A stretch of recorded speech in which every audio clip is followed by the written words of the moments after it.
So we got here two interesting lenses. We got the Viltrox 24mm, what is very nice because it's a f1.8 and that is like a very wide angle lens that is also very fast. And then we have here the Tamron with 20mm, even wider, but f2.8, full stop darker. But here's the upside, $100 cheaper. This one goes $240 and the Viltrox goes at $350 to $380.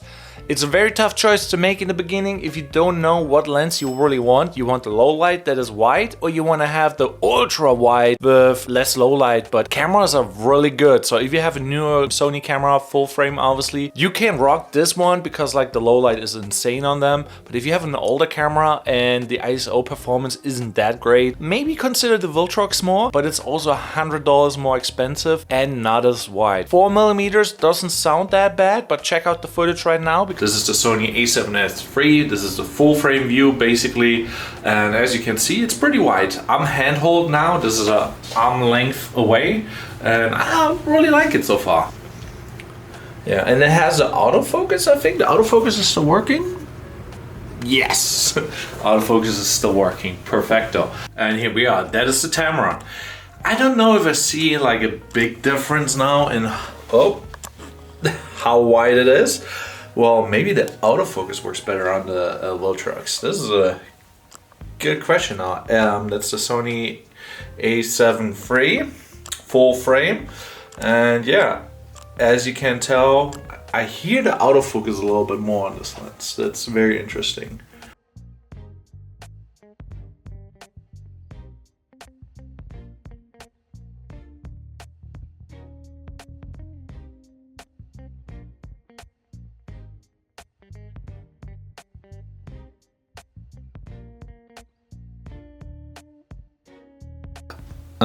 Obviously you can see now it's a little bit wider. I think we're standing pretty much at the same spot.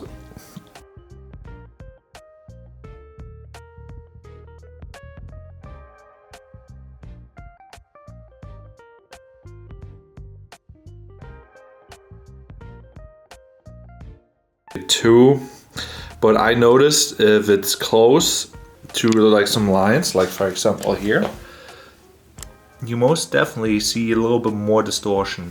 So I think you can make it the best out when you go really close.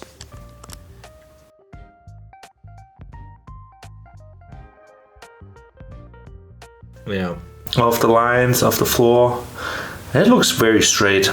I shot it on a full frame and on an APS-C because you can use the E-mount lenses on any Sony camera, what is very nice. Obviously, the Viltrox has a better build quality for $100 extra. It's very heavy. The manual focus ring is nice and smooth. It has a little bit of resistance, what is very nice, so you don't accidentally go too far. It also has an aperture ring where you can set the aperture manually, what is very nice as well. The Tamron, on the other hand, it's a little bit lighter because it's plastic, it's solid plastic. That maybe can be even confused with aluminium. It's a solid build quality nonetheless. Even the manual focus ring feels really smooth. It does not have an aperture ring. The distortion is a little bit more extreme than on the Viltrox. The Viltrox is very solid because it's so close to being a 30mm lens. So it's not that wide on this lens, and this lens is very wide. Which one would I pick and choose? Really depending on the budget and what you're trying to do. Vlogging, this one, the Tamron, and if you do just like a little bit landscape, night photography, obviously the Viltrox because the low light is so good on it. And on the Tamron, very versatile and you can correct it, so it's even good for real estate videos because you get so much into the shot, whereby this one you get a little bit less, but if you use it on a full frame,